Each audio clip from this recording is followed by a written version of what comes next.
Nirvana is not for everyone. In fact, I would say it's not for most people. The first reason for this is that Nirvana is a foundation for reality. People in general do not realize this, but in fact, most people do not live in reality. They live in a world of illusions and imagination, and wouldn't it be great if, and isn't that awful? And they live in their minds rather than in the real world. Making a transition into reality would be a huge change for them. They have no idea what reality is, and if they ever begin to get a glimpse of it, they are surely not going to like it. The concept of reality is quite mysterious for most people.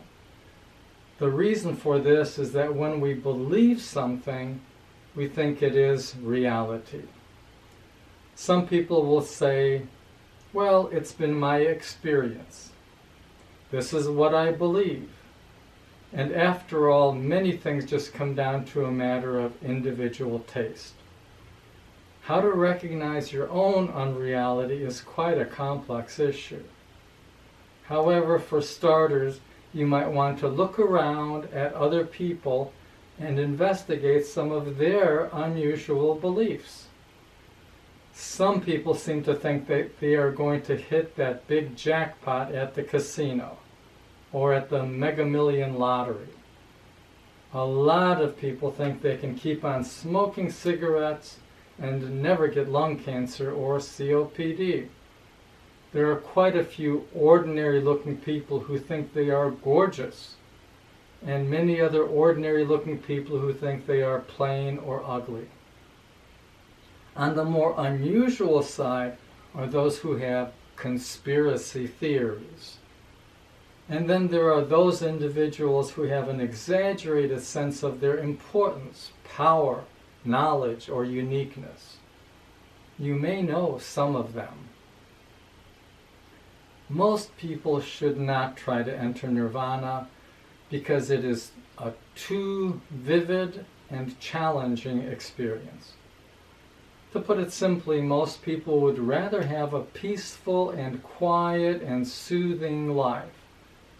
In fact, Nirvana is often pictured to be deeply hypnotic, very much like an opium high. There's no question that opium can give you a very nice and pleasant and enjoyable experience. However, Nirvana is not this at all.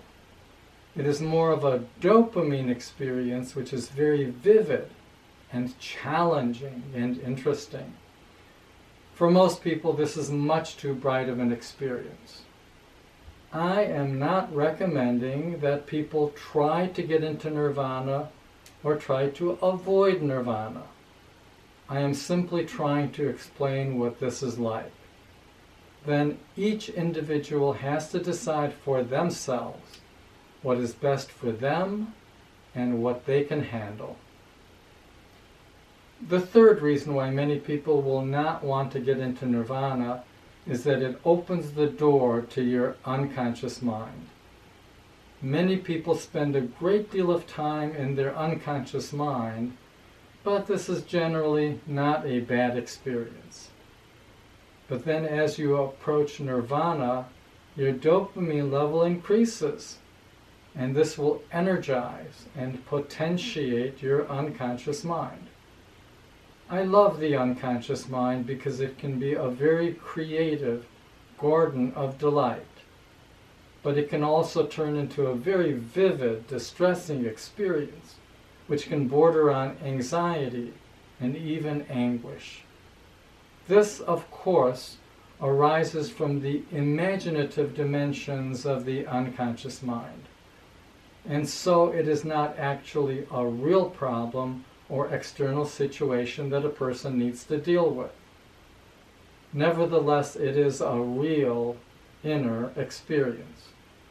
It takes a great deal of determination, skill, and perceptiveness to be able to deal effectively with an impassioned unconscious mind. I personally believe the road to Nirvana is a grand experience, but you should know that this is not a walk in the park or a sunny day at the beach. It is more like traversing the Rocky Mountains or climbing the Himalayas. You may decide that entering Nirvana is not for you, and that may be for the best. However, I would encourage you to stay on the road to Nirvana because you will still learn a lot about yourself and how your mind works and how to enjoy a more desirable state of mind. In my next talk, I will elaborate on the workings of the unconscious mind, which is more than a repository of traumatic memories or secret wishes, dreams, and drives that we have. And then I will be talking about the many dimensions of dopamine. The internet would have you think that it is the pleasure biochemical in the brain, but now we have evidence that it goes far beyond that. And it also potentiates our mental functioning, imagination, and creativity.